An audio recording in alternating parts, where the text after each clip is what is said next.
Hey y'all, Coach in the Fight here. Got Stacy with me. Hello.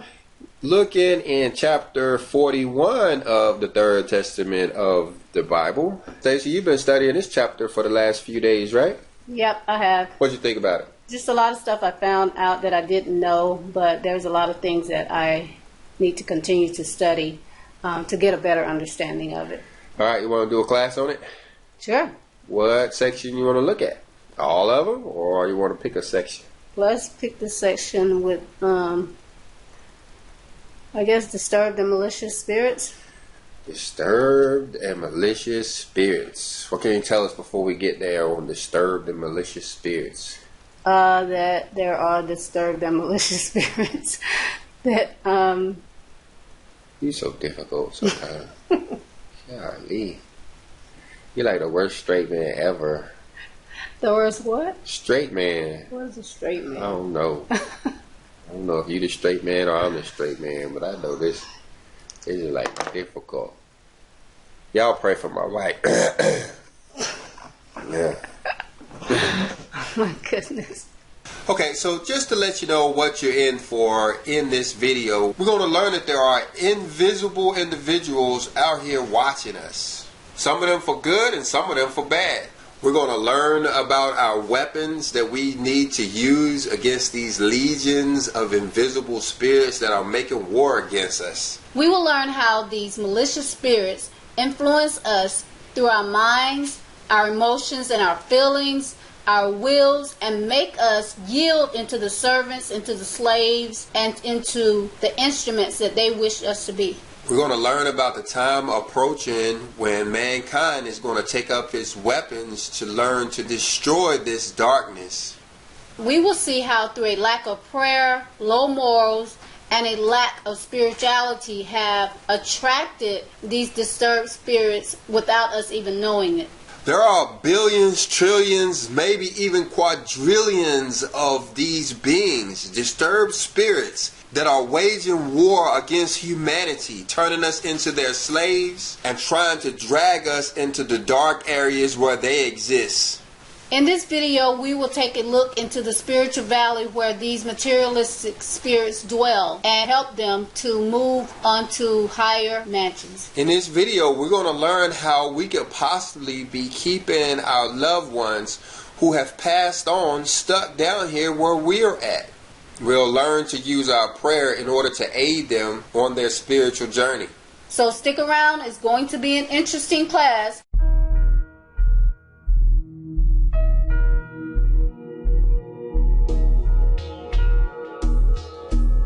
Alright, anyway, down here, let's look at verse 27 of disturbed and malicious spirits. And you want me to read or you want to read? I'll read. Okay. Alright, go ahead. 27. This era is different from the first and second. Today you live in chaos of unchained elements, both visible and invisible. Woe to he who is not watchful, for he shall succumb. Even he who is prepared shall have to struggle. Talking about these visible and invisible spirits. So we're going to learn here that there are invisible spirits around us, huh? Yeah, I don't know if it says it in 1 through 26 or after this section, but it says that there are thousands of eyes watching us, that there are more invisible spirits in the world than there are visible people walking around. Well, it says that down there in verse 28, talking about these thousands of invisible eyes. Okay. But what do you think about that part right there? He says, this era is different from the first and second era. Well, we could talk on that for a second because we're in the Third Testament of the Bible. And some individuals watching this class and new to Hermas Academy may not be familiar with the Third Testament of the Bible. And that's where we're coming from. In the first era, which was back there with Moses, you got the First Testament. In the second era, back there with the Messiah and Matthew, Mark, Luke, and John, you got the Second Testament. And now we are in the third era where we have the spirit of Elijah.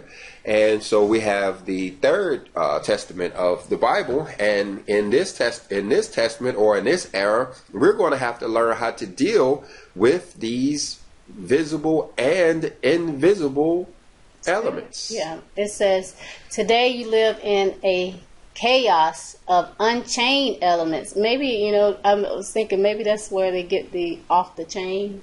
Because these elements are definitely off the chain. They will definitely have you doing, thinking, and saying a lot of stuff that is, quote unquote, off the chain. Talking about these malicious spirits. Yeah. Mm-hmm. All right, let's go on to verse 28.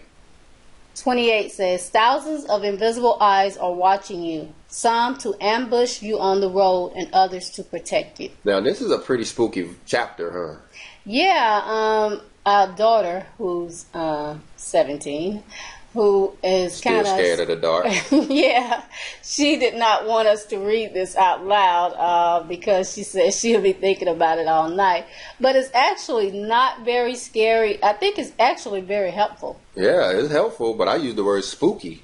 Yeah, spooky. Mm-hmm. Look right here. It said that we have thousands of invisible eyes watching us. Yeah, and then it says some to ambush you. And when we think of the word ambush, we think of people that's waiting behind bushes, waiting to do a surprise attack on you. Yeah. Yeah, so it says some are there to ambush you on your road, and the road that it's talking about is the road to the Father, the road of righteousness, and others, which ones we're grateful for, are others are there to protect you. Talking about the guardian angels. Mm-hmm. Yeah, all right. Well, let's look at 29. The great legions of the disturbed spirits, taking advantage of the ignorance of humanity and their insensibility and lack of spiritual vision, make war on them, and men have not prepared their weapons of love for defense against the attacks, so that in this struggle they appear to be defenseless. See, now this is why we want to do this, is because as a humanity, we are ignorant of the fact that these legions of disturbed spirits are around us, watching us, and even ambushing us along the path. Yeah, making war on us, causing us to do things, as I said before, causing us to do things, putting little thoughts in our head, because some kind of way they can connect with your spirit and have you thinking certain things that you didn't want to think. Sometimes, like when you see someone at the store, at the mall, and you automatically don't know this person, but you automatically say, she thinks she's some, or look at him. And you're like, well, where did that come from? I don't know that person. It's these spirits that are putting this stuff in your head. It's like they're whispering in your ear to have bad thoughts or whatever. But we have these things, these spirits around us that's causing us to be like this, yeah. To have bad thoughts. And we're ignorant of it. Yeah, we don't even know that it's going on. And you say, and so this could be actually, going on. So this would actually be going on in our day-to-day lives, even when we're in our house. And we're sitting there, minding our own self-business, and then we start to have evil thoughts against our neighbors and friends and even family members out of the blue. Mm-hmm. Yeah. Yeah. I think women are prone to it more so than men, because we're constantly, and this is just from, my personal self and just talking to other women friends, that we're constantly having these thoughts, not only about others, but about ourselves. And so to know, to no longer be ignorant that there are spirits that are causing you to think this way, I think is very helpful. One of the things that, we can expound on that you said is how they're interacting with our thoughts, these spirits. They may not necessarily be interacting with us physically. I don't think they are interacting with us physically. Well, there are those that can come in and possess your body and try to make it their own. Yeah, we read about that in this section a little later on. But that's very rare. Yeah, but what I mean is they can't open doors. They can't. Oh, right. Yeah, they can't knock stuff over. They can't turn on a light switch or actually harm you in any kind of physical way. They only really interact with our minds and our thinking and our thought patterns. Yeah. And that is much worse. Much worse, because our thoughts are deeds. Yes. And we are held accountable for our thoughts, and our thoughts cause us to act. It causes us to act. Yeah, you're right. And so, interacting with our thoughts is very powerful. Number 30.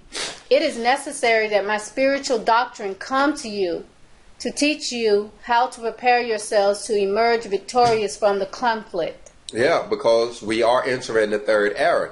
And one of the significant parts about the third era is that the spiritual valley is descending upon man, meaning it's coming closer to where we live.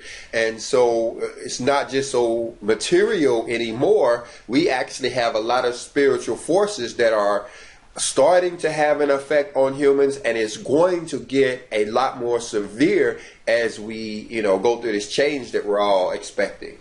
Yeah, well, back up on 29, I think one of the things that we missed, where it talks about the weapon that we have in this defense against them is love. Yeah. And I think that's very important. So how do we do this, though? So are we saying that we have to love these disturbed spirits that are around us? No, what it's saying is that, well, you do have to pray for them. I do. I pray that they will find a way out, find a way off this rock, and find a way to leave me alone. Yeah, because most of them some of them want are lost spirits, and that's another chapter. That might be in this chapter, talking about how some of them are trapped down here and such. But what we have to do is, when these thoughts do come to your mind, that you have to overpower it with love. I'm sitting here thinking bad about someone. Well, you have to will yourself to overpower that bad thought with love before it does become a bad deed. Right. All right, so that's extremely important. All right, let's jump back down here to 30. We got everything out of verse 30? Yeah, it's just talking about how we have to prepare ourselves. Well, it's talking about this spiritual doctrine. And again, this is the third testament of the Bible, and this is a lot of what we learn in the third testament is about the spiritual doctrine. There's a lot of people asking about, the third testament, where it comes from, all of these different questions. But one of the things we understand is that, okay, in the first testament, we got the law. We learned to law. We learned the law of Moses. We learned, different rules. Yeah, the instructions that the Father has for us. And in the second era, we got love. Yes, from the Messiah. Yeah, teaching us how to, what he said, he had a new commandment for us, and that was to love our brothers and such. And in the third era, we're getting spirit. Yes. Where we're learning how to interact with these spiritual beings that are around us. Yeah, I think this third testament, talks about who we are. Peel back the flesh, peel back this body that we're in, and it gets down to who we are. Right. All right. And so we have this third document that's helping us to prepare for what's coming, because you read in the New Testament or the Second Testament, we read how we're actually going to change in a moment. In a twinkling of an eye, all of humanity is going to change. Yeah. And what this a big part of, there's many elements to this change, some including nature, elements are going to change, human beings are going to change, the planet is going to change. There's a lot of things that's actually going to change. But one of the things that's going to change is our contact with the spirit world is going to become more intense. But there aren't all good spirits over there. There are evil spirits over there as well. And so this spiritual doctrine is going to help us to, what did it say, emerge victorious from the conflict. Mm-hmm. Because what do you like to say a lot of times is that the evil in the world is more dominant over the good. Yes, it is. And that includes the spirit world too, right? Yes, it is. Mm-hmm. All right, so let's go on to 31. 31. From that invisible world that palpitates and vibrates in your own world emerges influences that touch men, whether in their minds, their emotions, or their will, making them into submissive slaves, servants, instruments, and victims. Everywhere spiritual manifestations are surfacing, and yet the world continues without wishing to realize what it is that surrounds their spirits. All right, now that's a mouthful. Yeah, here it's talking about how, as we were saying before, the spirits come in and they touch your mind, touch your thoughts, touch your emotions, your feelings, as we say, and make you their servant, make you their slave, make you do what they want you to do, make you an instrument that they can use how they want to use. Now remember that we're talking about malicious spirits. We're not talking about the ones that are good. We're talking about the ones that are bad, the ones that are trying to have you do their evil will. Yeah, we read that in a few more verses down. But let's look very closely at this part. It says it touches men, whether their mind, emotions, or their will. So that's where they are affecting us at. Mm-hmm. Our minds or our thoughts and what we're thinking. Maybe even on our sanity, maybe. Mm-hmm. And then our emotions, how we're feeling. Yeah. Maybe they're making us depressed or angry or selfish or doubtful, or even have hate in our heart. And then they're also, and there's a lot more emotions that they can touch, but they're also touching our will. Mm-hmm. And right, so maybe that's making us be disobedient, or making us take on the forbidden fruit. Maybe when you think about free will. Mm-hmm. Yeah. Mm-hmm. Making us victims. And they're using these three different elements, making us into submissive servants, slaves, and instruments, as well as victims. Yeah, that is very important to know how you're being used. Your mind, your emotions, your feelings, and your will. So once you see these things changing, or you start feeling a certain way, or you start thinking a certain way, that you normally wouldn't, it's these spirits that are making you do these things. Thousands of eyes that are watching us, with a lot of them working to sabotage us. Down here, it says that everywhere spiritual manifestations are surfacing, and yet the world continues without wishing to realize what it is that surrounds their spirits. So the world as a whole, we don't want to even know about what's going on here. Mm-mm, we don't want to know. And so we're ignoring it. Yes. And so they're having their way with us. Mm-hmm. Mm-hmm. And so you wonder why all of this bad stuff is happening in the world. This is why. It's because we are instruments to these disturbed spirits, not wanting to realize what's going on. We're tools. Yes. 32. It is necessary to take up the battle and destroy the darkness, so that when the light shines within men, all shall rise united in true communion, and with prayer triumph in the struggle that they began against the forces that have for so long dominated them. Yeah, we have to fight against these spirits of darkness. Like you said, we have to recognize when our emotions, our thoughts, or our minds, or our will is being affected by evil, mm-hmm. which are these disturbed spirits, and fight against them. Yeah, and it's saying that two of the ways that we can fight against them is coming together, the true communion, true coming together, and with prayer, communicating to the Father. It says, and with these two things, we can triumph in the struggle that the forces have so long dominated us with. Now, you use this word right here in a way that I wouldn't have used it, communion. Mm-hmm. Because when I think of communion, I think of Passover and our communion with the Father. Yeah.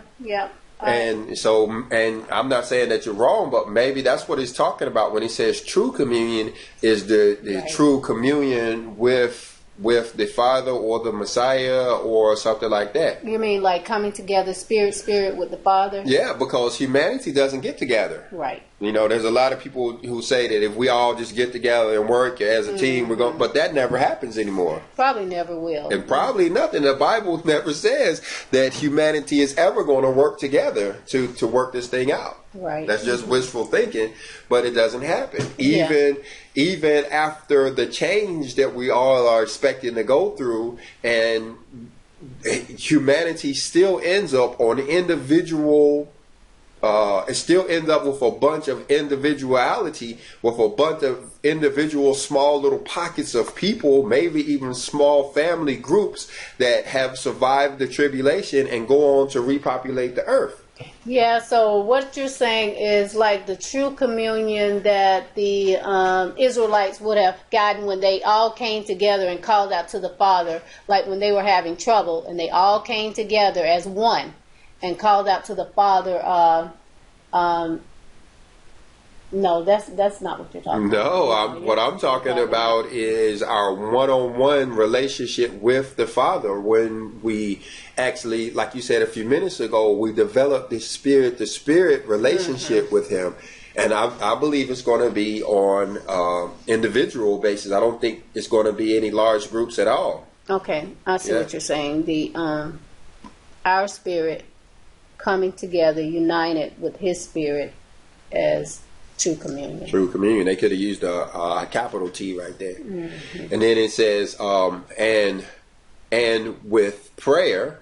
So we're learning how to pray. So you have this developed relationship with the Father, and our now effective prayers is how we triumph in the struggle. 33. Wait, well, hold on. Before we leave that, it's saying right here, so when the light shines within man, and I keep drawing to this point, but because I guess I'm excited about this, he's alluding to this change that I keep talking about, this change that humanity is about to go through. It's symbolized as a light of understanding. So when this happens, it says, all shall arise united in true communion and with prayer. All right, I don't know. I just keep wanting to bring that out, that because we don't want to. Very important. Yeah. We don't want to be caught off guard either. We want to kind of know this thing is coming, and plus we want to understand what this change is, because there's a lot of misunderstanding about what's going to happen when we're changed, when humanity is changed. It's not really being given to us clearly what this change is and what it's about. However, the Third Testament tells us what the change is about. Yeah, and you've done many classes on it. Yeah, so, and we'll do more. But anyway, let's go on. 33. Men and people have succumbed to the power of these influences without humanity realizing it. Strange and unknown illnesses produced by them have battered mankind and have confounded the scientists. So they're making us sick? Yeah, over in another chapter, it talks about how they will come in and steal your health from you. And you can see that. You see that happening with people with all kinds of illnesses. Illnesses that you've never seen before, Well, what jumped in my mind, I was listening to the radio not too long ago. They were talking about this new virus, COVID-19, and how it is affecting this certain church in the world. Yeah, that underground church. Some underground church. I think they said that they believe that their founder is the Messiah or something like that, which to me indicates they may be having some type of issues that they have to deal with down there. But I think it was odd that in that whole part of the world, maybe even that whole country, that church has the most cases of the COVID-19. Well, one of the reasons that they were saying that it does have it, I'm sure there's other issues as well, but they are very close together. They live together. They fellowship closely together, and that's one of the reasons as well. But we do know that these spirits do cause illness. I mean, what do you think depression? That would be caused all that kind of stuff is coming.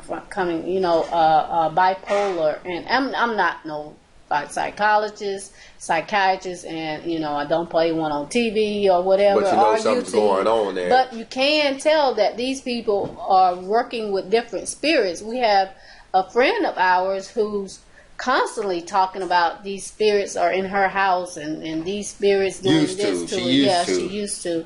And different. So that it seems kind of, like she was sometimes, being paranoid, but there's something going on. Yeah. But thank the Father, we were able to sell some healing prayers for her, and the Father has done some healing in her life, and I don't think that's the case now, but that, like you said, there was something going on there, and so you believe that those were some of these disturbed spirits that were having an effect on her. Yeah, and it reminds me also, Coach, is when Messiah was down here, and they would have people who would be walking around naked and lunatic, and he wouldn't go to that person in the flesh. He would actually go to that spirit.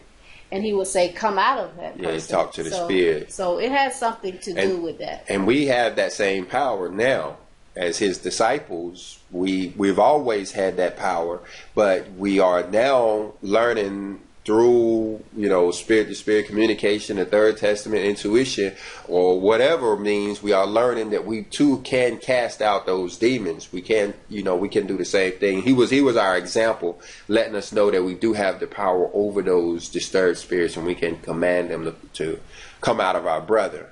So you think you can cast out a spirit? I've done it. Well, me scared. All right, well, let's go over.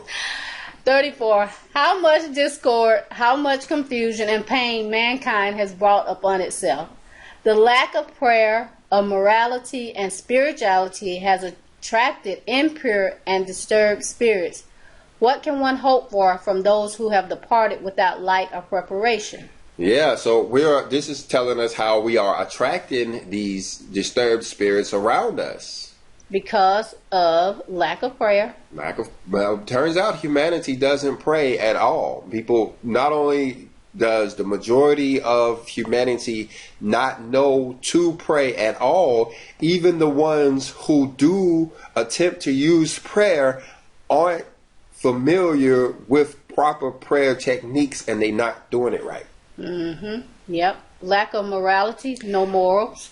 Or the obedience to the laws that we talked about earlier, the laws given by Moses. We aren't following those laws. We aren't obedient to those laws. And many of those laws are centered around morality, how we treat each other, how we treat ourselves, and our relationship with the Father. And, of course, the lack of spirituality. Which most of us don't even know we have. Or won't. We don't even, you're right, we don't even want spirituality because it's opposite of our materialism. We'd rather have our materialistic stuff, and turns out that materialism is... It drowns. It covers spirituality. It hinders it, and we don't want to give up our stuff, and, so in essence, we don't really want spirituality. But by doing so, we are attracting these disturbed spirits. We're bringing them around us. Yep. 35. Well, before we go to 35, it's saying right here, departed without light or preparation. It's talking about people who have died. When it says departed, and it says they're departed without light, meaning they didn't have an understanding, or preparation, they wasn't obedient to the law. So it says, what can one hope for from those who have departed without light and a preparation? Those are the disturbed spirits that he's talking about right there. And I'm going to read it in what can one expect? What kind of expectations do you have for those who have departed, who does not have light, or they weren't prepared for it? And so all their chances are is to become disturbed spirits, and now try to corrupt the rest of us. Yeah. 35. There are those who you have deceived and oppressed, whom you have confused and humiliated. They can send you only confusion and darkness, exercise only vengeance, and come to you only to make claims against you. Okay, now, this is kind of spooky stuff. Now, we're already talking about people who have died without light or preparation, but now it's talking about our relationship with these individuals that has gone on. Said we've deceived them, we've oppressed them, we have confused and humiliated them.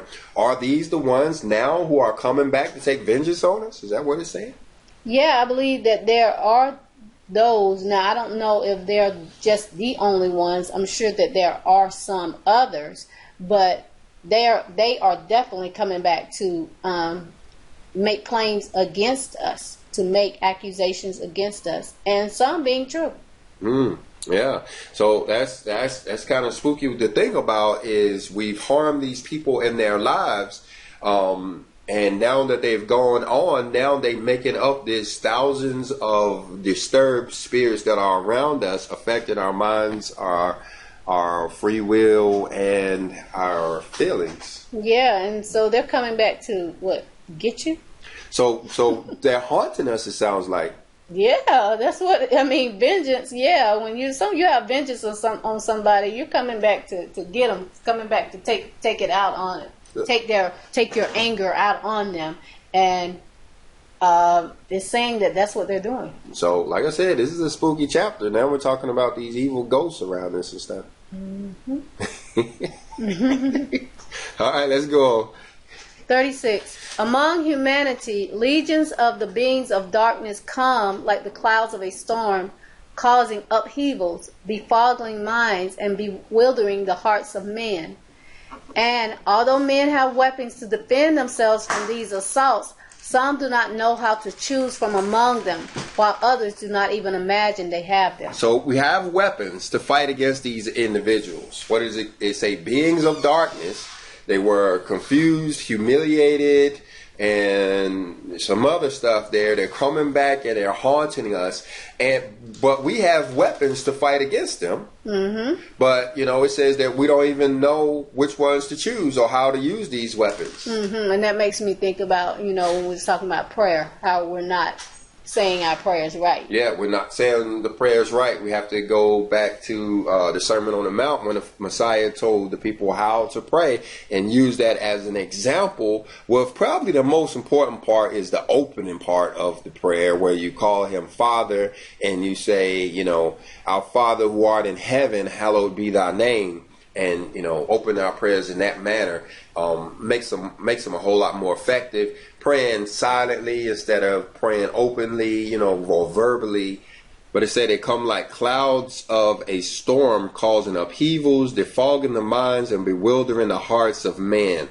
Talking about these beings of darkness. And so a lot of individuals, a lot of people even listening to this class for the first time, are aware that, some of these spirits may be around them and may be having an effect on their lives, or maybe they see this stuff going on in other people, but they don't even imagine that we have weapons against them. Now, prayer is one weapon, but thoughts is another weapon. Charitable deeds is a weapon. Love is definitely a weapon. And there are more. Yes. I don't know if they're all covered in this chapter. Let's see. Let's go on to 37. The humanity of today, as large as you consider it to be in number, is very small compared to the number of spiritual beings that surround it. How strongly those legions invade the byways of men without them perceiving it. For men neither feel nor hear this world that agitates around them. So if you think about it, we have thousands of eyes that are around us. Now, that could very well be saying that each of us have thousands of eyes around us. So you multiply 7.7 billion people by 1,000, because it said thousands. And so then you realize how many of these spiritual beings surround us. Yeah, there's lots, and it's scary, but it's comforting. And like again, we're talking about the malicious ones. It's scary to know that this is what has been going on, and they're just causing you to be bewildered. They're causing you to think certain thoughts, and I think this is probably one of the most important chapters, because now you can start to change it. Yeah, learn these weapons and change it. It says how strongly those legions invade the byways of men without them perceiving it. We don't even know what's going on. But it says, for men neither feel nor hear this world that agitates around them. And you say, well, why can't we feel or hear this world? It's because of our spirituality. Yes. Once we become spiritual beings, we will have more feelings and the ability to actually hear from the spirit world and know that this stuff is going on. But again, we're using materialism to block all of that out. Yeah, once the materialism is away, and I hesitate to say that because, I mean, there's always going to be materialism in the world, but once you don't let it become who you are, don't let it define you, then you will start opening yourself up to the things that are around you as far as spiritually. I'm going to have to disagree with you again. What do you say? Well, materialism is not always going to be around us. We have a huge earthquake coming that's going to take away our materialism. Well, I'm speaking as of right now. As of right now. Well, okay, and I can understand that. But now it is after the earthquake, the great earthquake that you hear about in Matthew, Revelations, the book of Isaiah. All of the prophets talked about this huge earthquake that's supposed to come and shake down every building on the planet. It is after that earthquake that we actually get this change that we've been talking about. So our materialism goes away, and then we become spiritualized beings, and then we start to recognize all of, these spirits that are around us. Some are good and some are bad. So are you saying that you don't believe that we can be spiritualized now? We have to wait until after the earthquake? Humanity on an individual basis, sure. Okay. You can start to separate yourself from materialism today. Okay. Or for a lot of people, especially those who are going through trials, their materialism is being separated supernaturally. It's being taken away. Their houses are going away, their cars are going away, either through loss of jobs or even fires or death or other kind of stuff. They're actually being separated from their materialism. But those are individuals. Okay. Humanity as a whole, no, we're waiting for the earthquake. Yeah, I agree. 38.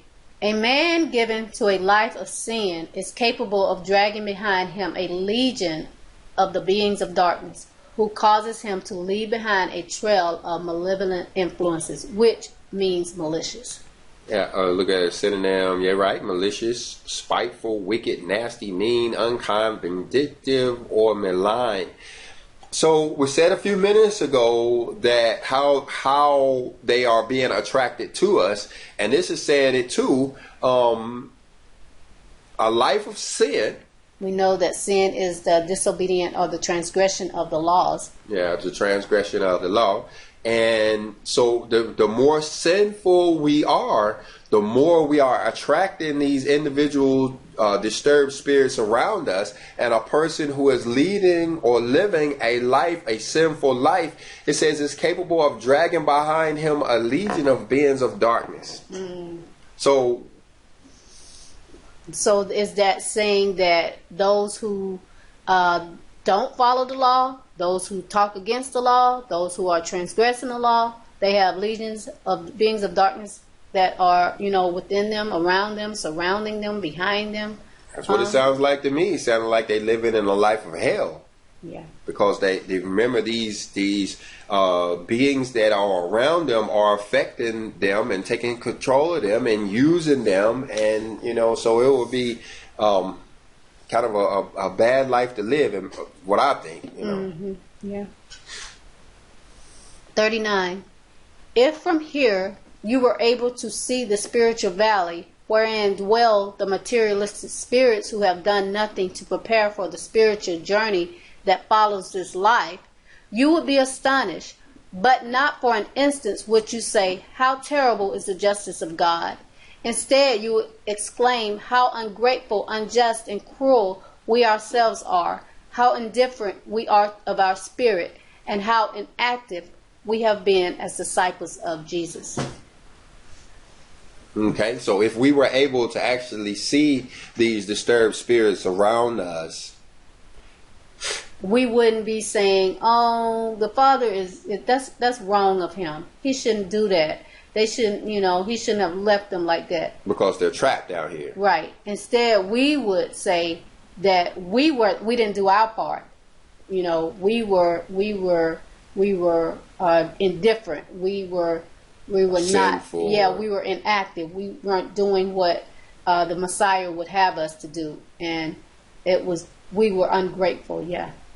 Okay, and again, it's saying having these materialistic spirits. So here it is describing these individuals. They're materialistic.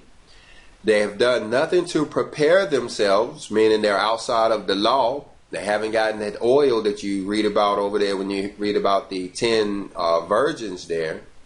Mm-hmm. And that's basically how you end up being a disturbed spirit. Trapped out here on the earth with nothing better to do than to harm the rest of us.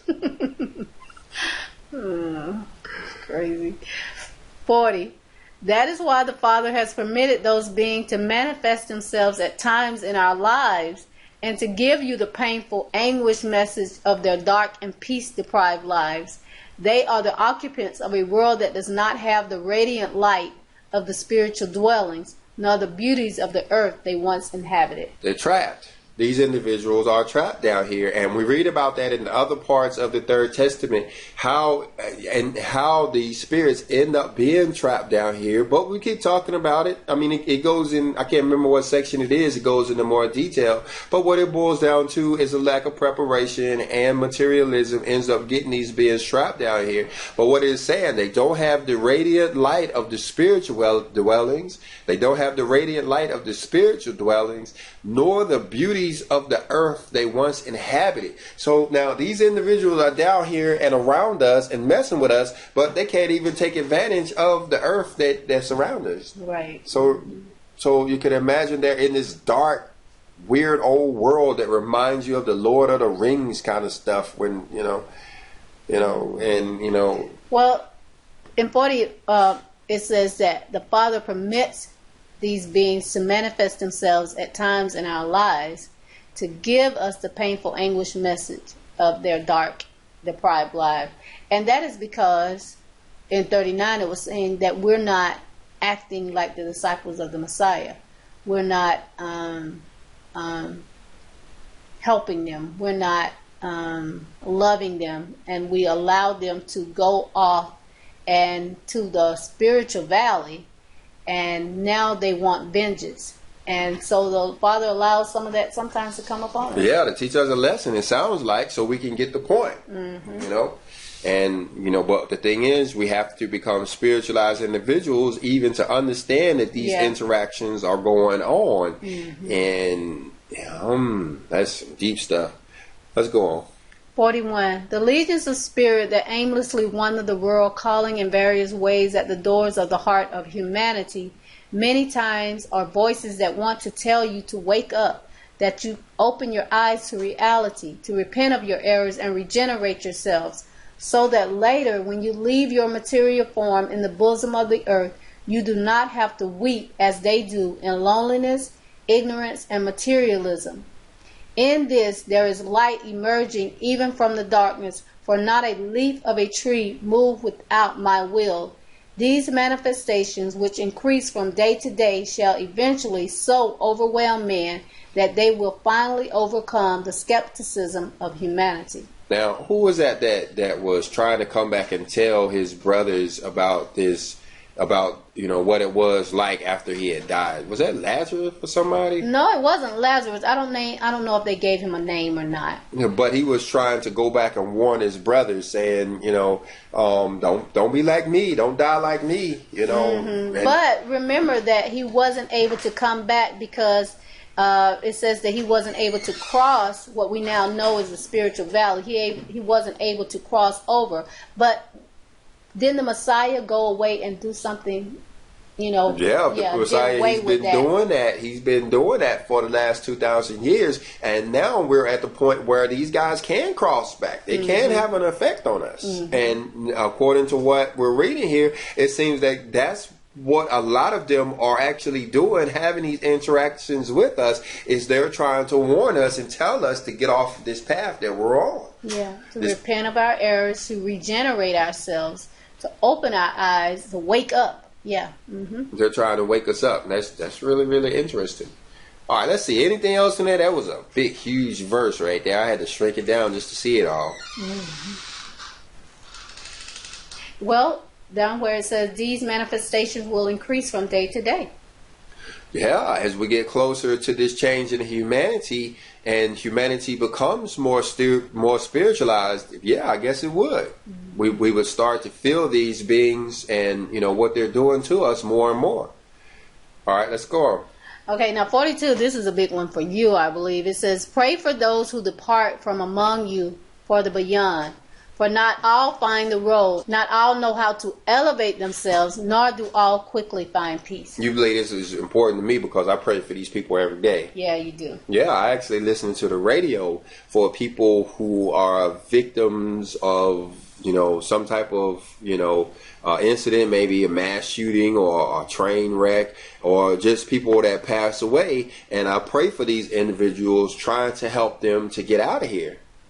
So what I'm learning here is what I'm doing is I'm trying to make it so they don't become disturbed spirits trapped down here. Right. Now we do learn about that in other parts of the Bible, how not only can we pray for these individuals that will otherwise be trapped down here and not recognize the path home, we can help them to find the path home, because through our prayer, light is shined on them and they are given, some instruction for getting out of here and going on to those higher mansions where they, will have the opportunity to make up for their faults.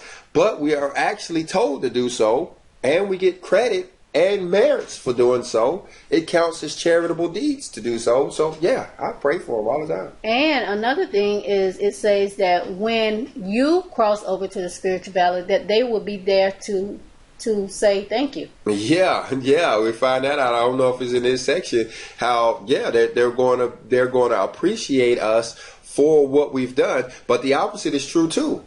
If they've passed on and going on to this world, trapped down here on the earth, and or in this spiritual valley down here, they're trapped, and we don't do anything to help them, then they're going to hold it against us. Well, just imagine you are trapped here in a place that you don't supposed to be, because they have to go and go to this certain place where they are actually being sent back down here.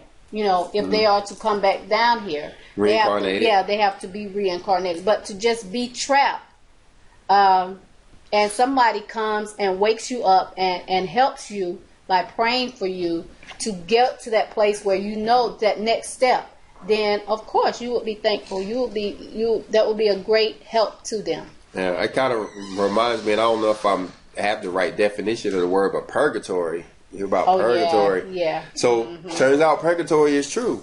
It turns out it is true. I mean, they used it wrongly, but the different religions, but it turns out that it is true. There are people who are trapped between these worlds. Now, the part about being able to pay money to get them out of here, that part ain't true. Nah, you can't pay no money to get them out. But we can pray to get them out of here. All right. Well, they say all of the religions have some good part to them. Well, we can thank the Catholic Church for purgatory, or understand we need to go study the Catholic Church and their ideas on purgatory, leaving out the part about paying all of this money to get those spirits out of here, but understanding what those spirits are actually going through. Our grandmother may actually be in purgatory. Right. 43. There are those who in spirit live with the obsessions of material life. Some suffer great repentance, others are buried insensible in the earth together with their bodies, others cannot separate themselves from those close to them, from those who remain in the world, because lamentation, selfishness, and human ignorance hold them and materialize them, depriving them of peace, light, and advancement. And that reminds me of, I have this friend who, though her parent has died, she's constantly like holding on to that person. It's like, for some reason, it's very hard for her to let her go. And you hear people saying that, I just can't let them go. I just can't let them go. Well, you're actually holding them and depriving them of the peace, light, and advancement, the elevation that they need. You're holding them to that next step that they need to get to. You have, because of your lamentation and purely because of your selfishness. Yeah. You don't want to let them go. Yeah, this is some spooky stuff when you think that you can be holding this dead person down here, trapped on this earth. There's some spooky stuff. What about that part where it says, some suffer great repentance, others are buried insensible in the earth together with their bodies? Some spirits don't rise or is not separated from their bodies, but they're held there with their bodies. Now that would be some great suffering. It says there are those who in spirit live with the obsessions of the material life. So I'm wondering if these obsessions with the material life is causing this to happen, where they are now buried insensible in the earth together with their bodies. So in essence, they're trying to take it with them. They're trying to. We always heard you can't take it with you. Well, turns out you can. Turns out you can. It's just going to get you trapped down here, trapped in some dark place that you don't have the higher mansion to go to, and you don't even have the benefits of the earth as well. And that's bad. Yeah, it's very, very bad, very sad. All right, well. If you guys have anything to add, please jump down in the comment section. We're students of the word like you are. We don't have all of the answers. So if you got some input, please put it down there. We learn from you guys too. As well as testimonies. We would love to hear if you've had testimonies with this here, the spiritualization about how you're holding on to people or how you have let them go and you've, to let them go, rather. Just let them go. Number 44. Let go of those who inhabit this world but no longer belong to it. Let them abandon the goods they loved and possessed in this life so that they can elevate their spirits to the infinite where their real inheritance awaits. See, I'm having a hard time wrapping my brain around the fact that we can actually keep these people down here. That it boggles my mind that this is actually going on.